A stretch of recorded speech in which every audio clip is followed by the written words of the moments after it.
qualities manifest at the time of taking body when based on his previous actions.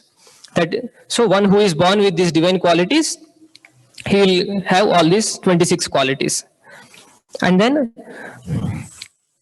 you see the demonic. Dambo darpoti manascha krodah parushyameva cha ajnanam cha bijatasya partha sampadam asurim. So damba means false pretense. Even though one is not a religious person, he will make a show that he will show himself as a religious person. That is false pretense. That means damba. Then darpa. Darpa means pride. Pride in having good lineage or knowledge, and always expecting that he should be respected. That is pride, darpaha. And atimanaha. In the previous verse we saw na atimanaha means one should not unnecessarily. Natimana means not having pride. Atimanaha means attachment to one's possessions and followers and thinking that he's the great. And krodaha means anger. And parushyam means using harsh words unnecessarily. Ajnanam means lack of intelligence. And here the cha is used in the first line and in the second line. Dambo darpoti manascha krodha parushyameva. The person with asuri sampat means demoniac qualities, he contains all the qualities opposite to the divine qualities. Here the cha is used to indicate that he contains all the opposite qualities of the 26 qualities which we have mentioned before. So that means directly it is opposite of all divine qualities. So here Krishna addressed Arjuna as Partha, the son of Pritha, to remind him that he is born with divine qualities only, Daivi Sampad. So next in the next verses, Krishna tells about results of divine and demoniac qualities. Daivi Sampad Vimokshaya Nibandaya Surimata Mashucha Sampadam Daivim Abhijatosi Pandava. Daivi Sampad Vimokshaya. It is very simple to understand. Person with divine qualities, he can be liberated easily. Daivi Sampad Vimokshaya. Divine qualities lead to liberation. And Nibandaya Surimata. Person with demoniac qualities, he will be in the bondage. And Mashucha Sampadam Daivim Abhijatosi Pandava. Mashuchaha, do not worry, oh Arjuna, you are born with these divine qualities. Daivim Prakriti, divine qualities. So Arjuna was thinking that he was ready to shoot arrows at his teacher Drona and Bhishma and all the worthful persons. So he's thinking that he belongs to this asuri quality. So Krishna is consoling Arjuna, saying that oh, Arjuna, you are not born with these asuri qualities. You are born with the divine qualities only. But even after Krishna answers, Arjuna was not fully convinced, and his lamentation is not fully gone. So in the next verses, Krishna elaborately explains about the demoniac qualities. So now we see the characteristics of demoniac. Dvaubhuta sargau lokesmin daiva asura evacha Daivo vistarasha proka asuram partha me shrunu. Dvaubhuta sargau lokesmin daiva asura evacha. So in this world there are only two types. One is daiva and the other one is asura. Divine and the demoniac. Daivo vistarasha prokta. I have already explained you in detail about the divine qualities. Daivo vistarasha prokta. Vistarasha means in detail. Asuram Pardhameshnun. Now I am going to tell you about the Asuri qualities, the demoniac qualities. So if from now on in the next 12 shlokas, Krishna explains about the demoniac qualities. Pravrittim cha nivrittim cha janana vidurasura न शौचम नापि चाचारो न सत्यम तेषु विद्यते. Pravrittim nivrittim. Pravritti means what is to be done as per dharma. Pravritti means dharma. Nivritti means adharma, what is not to be done. Janana vidurasuraha. People who are demoniac, they do not know what is to be done and what is not to be done. Pravrittim cha nivrittim cha janana vidurasuraha. And nashaucham na api cha acharo. Nashaucham means no cleanliness is found in them. And now achara also, no proper behavior is also in the shastra. Na satyam teshu vidyate. Truthfulness. Satyam means truthfulness, which state the facts as they are, and that will benefit other living entities. So na satyam, the truthfulness is also not found in these persons who are with demoniac qualities. So, and also people with these demoniac qualities propagate many non-Vedic theories. Asatyam apratishtam te jagadahuranishwaram aparaspara sambhutam kimanyat kama haitukam. Asatyam. Asatyam means false. Apradishtam, with no foundation. Jagadahur anishwaram. Jagat, the world has no control.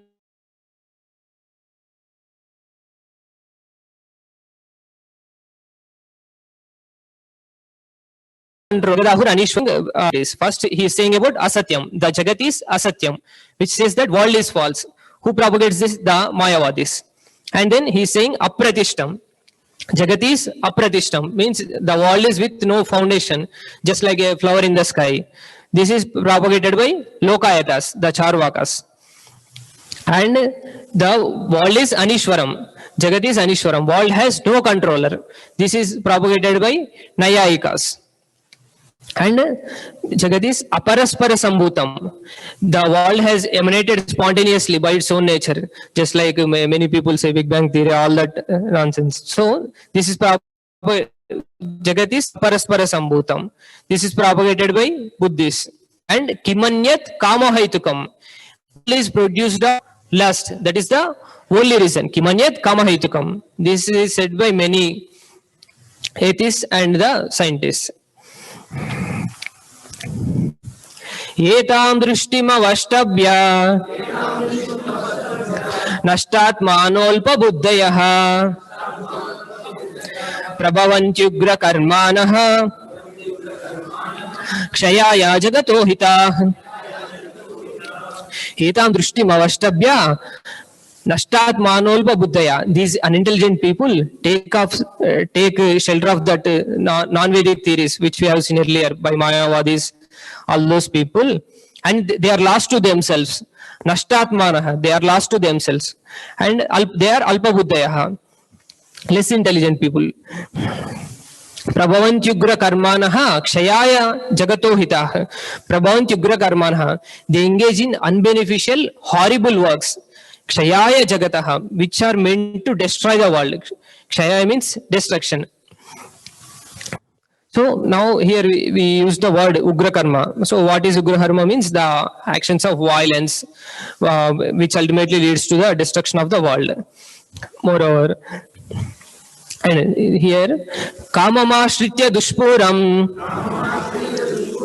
dambhamanam adanvita mohat gruhitva asatgrahan pravartante ashuchi vrata. So kamamashritya dushpuram. So they take shelter of this insatiable lust, and they are totally absorbed in damba, mana, mada, anvita. Damba means the false pretense. Mana means false prestige.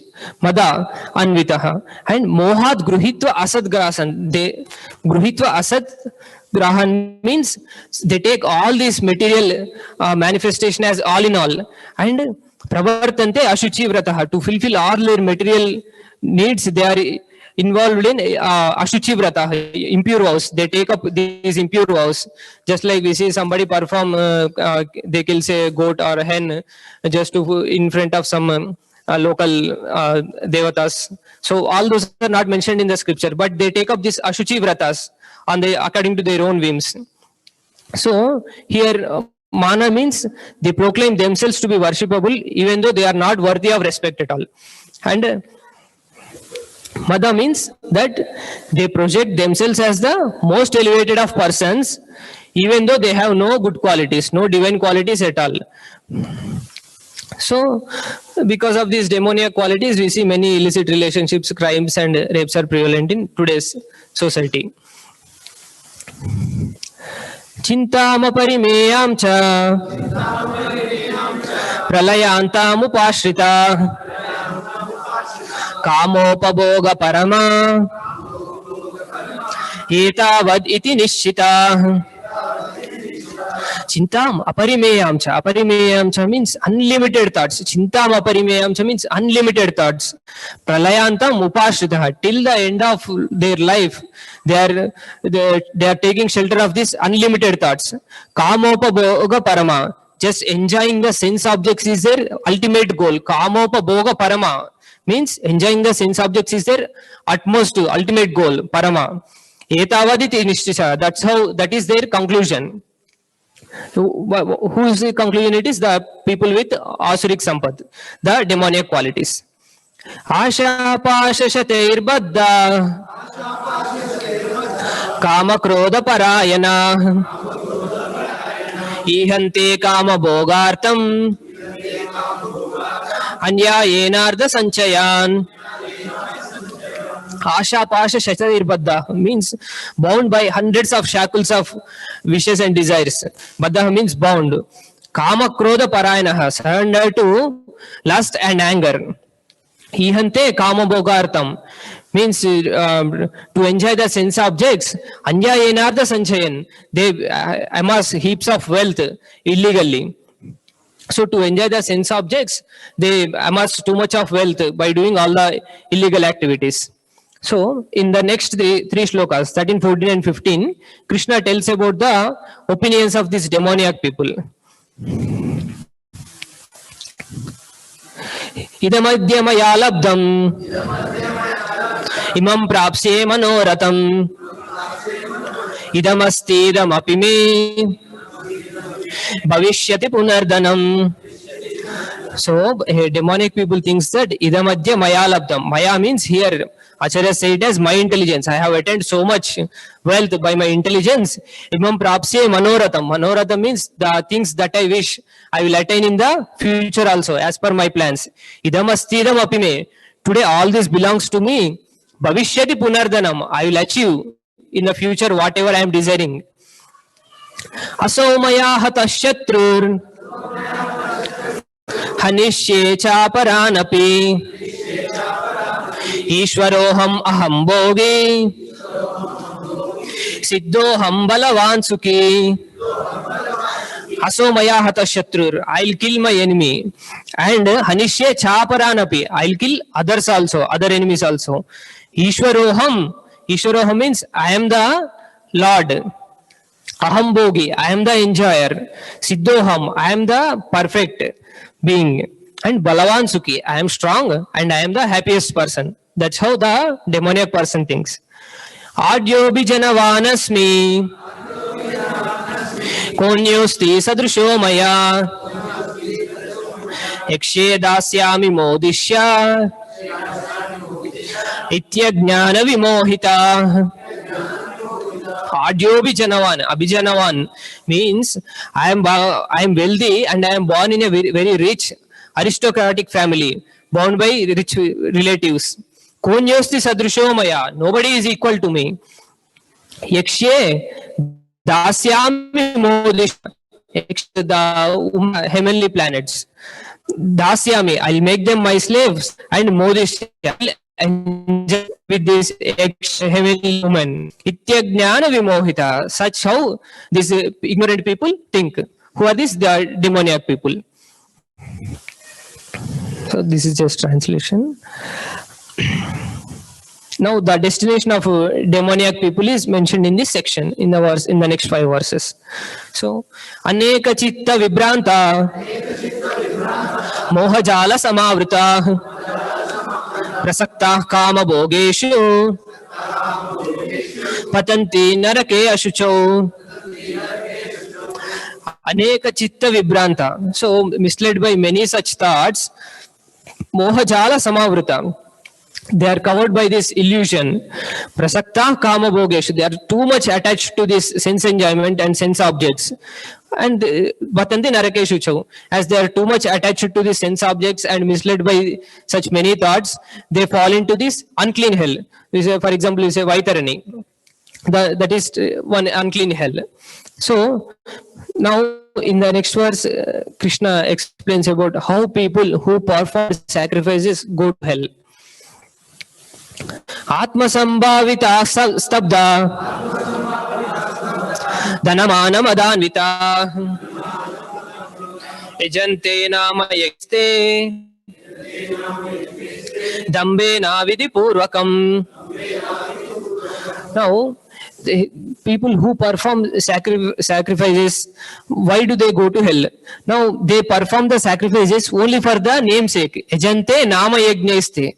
They perform the sacrifice only out of pride, out of their atma sambhavita stabda. Atma sambhavita means respected by the unintelligent, and stabda means lacking humility. Dana mana madanvita, deluded by wealth, dana and mana, false prestige. They sometimes proudly perform sacrifices in name only. Ejante nama yajnaiste. They perform the sacrifices just to show, without following any rules or Ravana. Yes.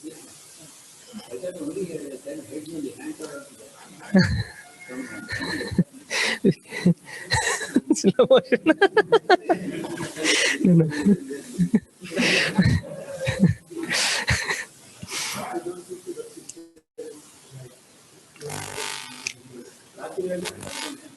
Katavira, 1,000 heads. Parshrama kills. So, Dambena,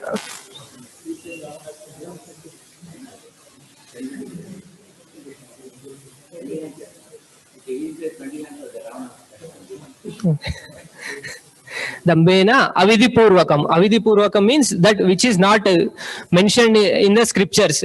They do this without any rules or regulations that are not mentioned in the scriptures. Ahankaram balam darpam kamam krodam cha samshrita mamatma paradeheshu pradvishantobhya suyaka. Ahankaram balam darpam kamam krodam cha samshrita. Ahankara means false ego, balam strength, darpam pride, kamam lust, krodam anger. Bewildered by all these qualities, they blaspheme against the Supreme Lord who is situated in their body and who is in the bodies of others also. They blaspheme against the real religion. Pradvishantobhya suyakaha. They keep blaspheming against the real religion.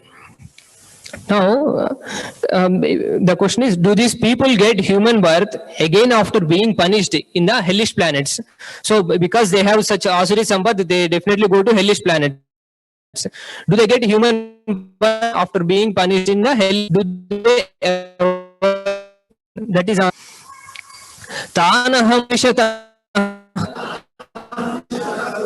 Samsareshu Naradaman Kshipam Yajasram Ashubhan Asurishveva Yonishu Tanaham Dvishata Kruran Samsareshu Naradaman.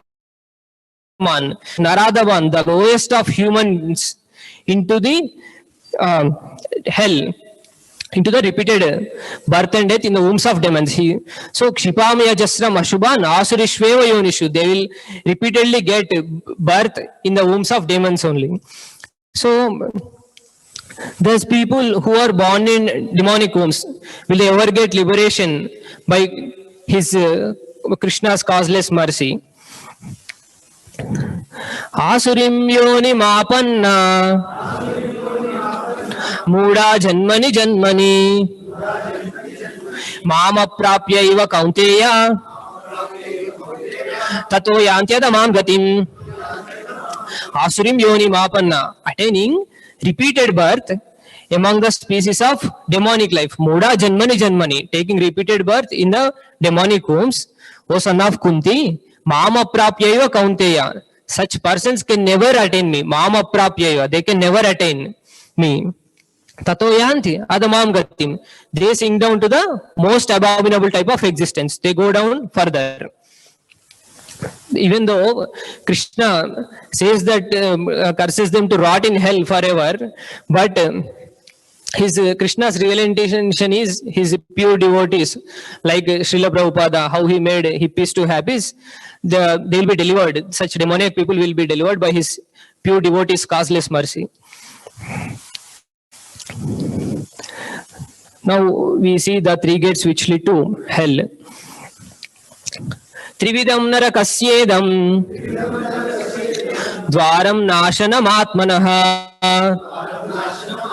kama krodastata lobhas tasmad etatrayam tyajed.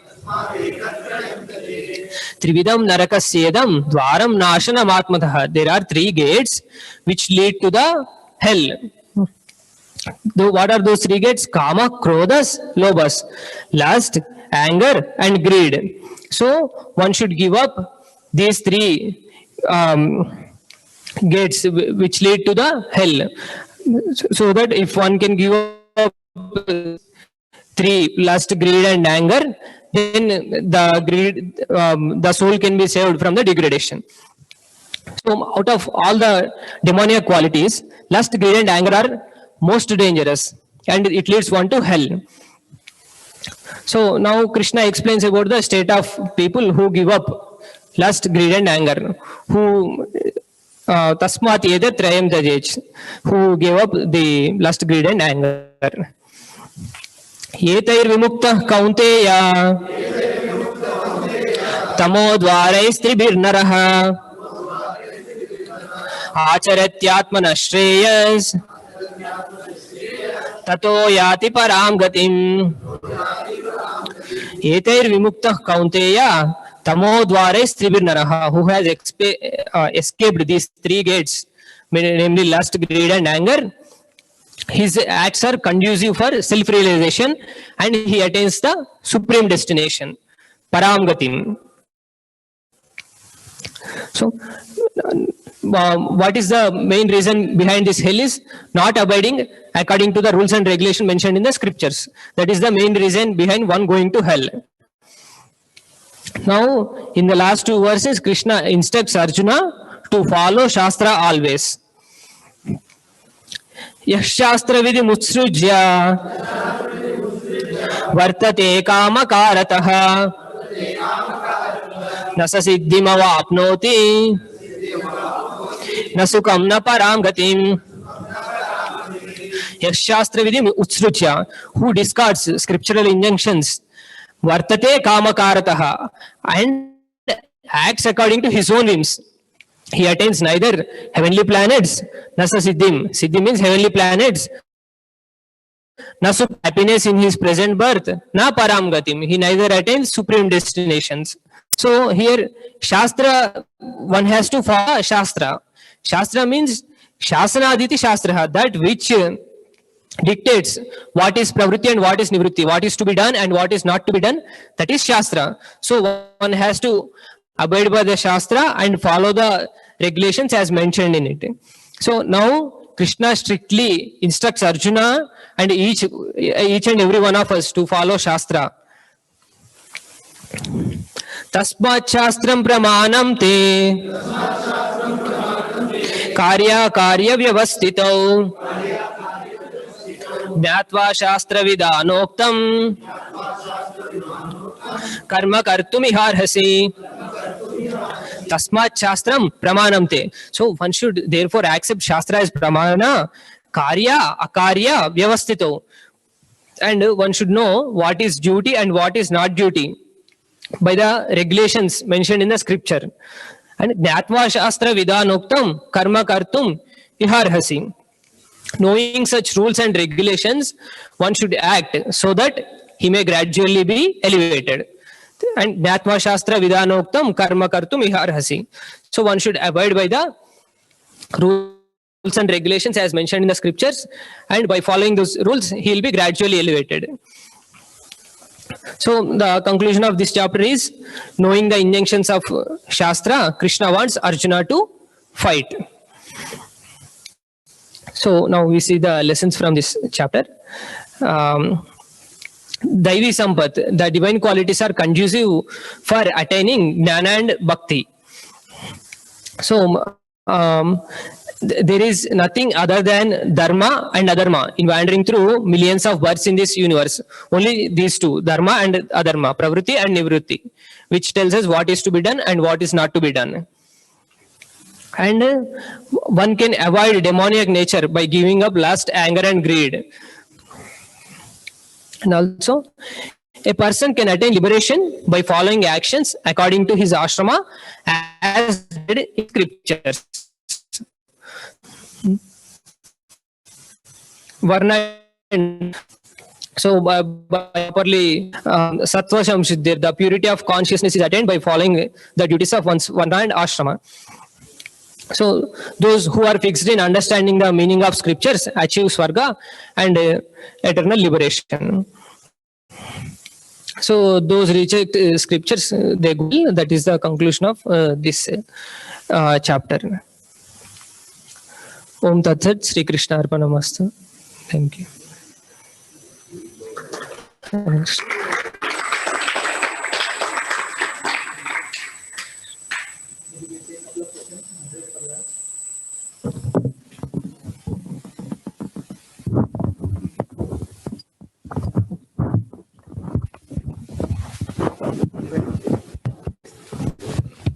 Hare Krishna, Prabhuji. Here we are saying that lust, anger and greed, they are the three doorways to the hell. But in the third chapter, there is a verse. Kama Yesha, Krodha Yesha, Rajoguna Samudbhava. Can you please explain? There also Krodha is told. But the meaning of that verse is that, that it is the lust only, that's which right. transforms into... That's fine. But that's one way of interpretation. But Kama and Krodha, generally the 6 things it is called Arishad Vargas: Kama, Krodha, Lobha, Moha, Madha and Mascharya. These 6 are Arishad Vargas. Like, among all the things, most danger is lust. Number 1. Number 2, anger. Number 3, greed. In that sense, we have to understand. It's only an analogy telling that the 3 gets to hell. Yeah, like yes.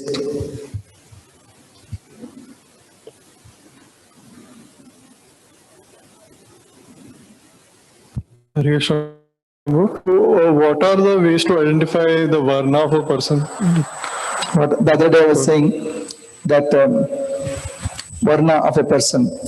Actually, we have some choice between varna. When it comes to ashrama, we have a choice to choose a particular ashrama. But varna, we can't choose. We already are born with that svabhava, that varna. So, Guru should be able to easily identify what varna is. As I told, Mahabharata says that first take all the people and give Brahminical training. Those who are not able to follow them, put them in Kshatriya training. And those who are not able to follow, put them in the Vaishya training. And if they cannot follow, they are Shudras. That's what it is told. So we don't have to do research in identifying. I'll tell you, I had a friend, Sundarananda Prabhu, from Seattle. So in the beginning, even that is not exactly this thing in any our, like, what type of job we should take, what's our nature. If we introspect a little bit, it will help us. So what happens is, he was observing me from a distance. So I don't have car. So, but whoever is going to temple, I was always arranging the ride and pick up for people because I was coordinating. I myself never had like no car at that time. So he observed like this few things from me. And then one time I told him that I'm really struggling with my job. I'm not able to write these complex programs in Microsoft, Prabhu, like, and it's very difficult for me day after day, like, sitting on this thing, writing big logic. Then he told, Madhu Prabhu, you should become a project manager. It is very helpful for you because your nature is you can coordinate and get things done. You yourself might not be able to achieve the task. He told me this. I said, I took his suggestion to my heart, and Since then, I never had so much problem with my job that I used to have those days. So a good friend, counselor, teacher should be able to identify our propensity very easily.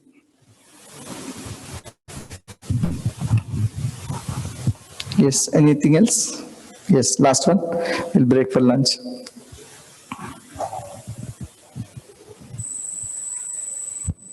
Prabhuji, in one of the verse it is mentioned that word comes is avidhi purvakam. Avidhi Purvakam. Yeah, can you please explain what does it means exactly? Vidhi means, that is, Shastra has two things. Just now Rakesh Prabhu told Shastra. Shastra is Sasanat iti Shastra, which dictates. What it dictates? Two things, Vidhi and Nisheda. Vidhi means things that are supposed to be done. Nisheda means not supposed to be done. Like we have, like when we say no meditating, no gambling, these things, Nisheda. And Vidhi means get up in the morning, attend Mangalarti, chant 16 rounds, follow Ekadasi. These are Vidhis. So Avidhi Purvakam means that which is not done according to the Vidhi. Yeah, that means worshipping, Krishna says worshipping demigods is Avidhi Purvakam, not supposed to be done, thinking they're the supreme. Ultimately, everything is coming from Krishna, and Krishna is making the faith study, and Krishna is giving the boons in actuality. But worshipping somebody else, taking all the benefits from Krishna, is Avidhi Purvakam. So demigod worship is avidhi purvakam. Yes, that's Lord Krishna says in 9th chapter. In scriptures, how Correct? Section Karma Yoga, Krishna said, okay, you worship them, have a handshake with them, gradually come to Jnana Pratvam. That's a Karma Yoga. But in the Bhakti Yoga section, in most confidential knowledge when Krishna is giving, it is not required. The instruction is for the devotees. But we are not saying, we are not comparing demigod worship with non-devotees or atheists. They're much better because they're in the Vedic line. Even worshipping demigods, we should be respectful to demigods and demigod worshippers because they're following the Vedic path. Gradually they'll come. They're somewhere in the yoga ladder. Okay. Thank you. Should we stop? Hare Krishna. Thank you. Hare Krishna.